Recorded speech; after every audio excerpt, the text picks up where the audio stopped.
দেখুন, আমরা চাই 15 বছরের দুর্নীতির সম্পূর্ণ তদন্ত হোক এবং প্রকৃত অপরাধীরা শাস্তি পান। যারা নিরন্ন মানুষের টাকা লুট করেছেন, সরকারি টাকা নয়ছয় করেছেন, তাদের গ্রেপ্তার করা হোক। সুপ্রিম কোর্টের এই অবজারভেশন প্রমাণ করে দিচ্ছে যে আসলে হিমশৈলের চূড়া নয়, একটা বিরাট বড় হিমশৈল লুকিয়ে আছে। আর সে কারণে প্রাক্তন মুখ্যমন্ত্রী তখন বাধা দিয়েছিলেন এবং প্রাক্তন হয়ে যাওয়ার পরেও তিনি বাধা দিচ্ছেন।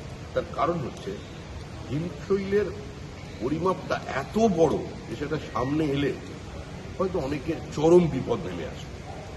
আমরা চাই এইসব চোর পুলিশ খেলা দীর্ঘদিন চলছে, এবার তদন্তকারী সংস্থারা কিছু করুক, ওই হিমশৈলটা মানুষের সামনে নিয়ে আসুক।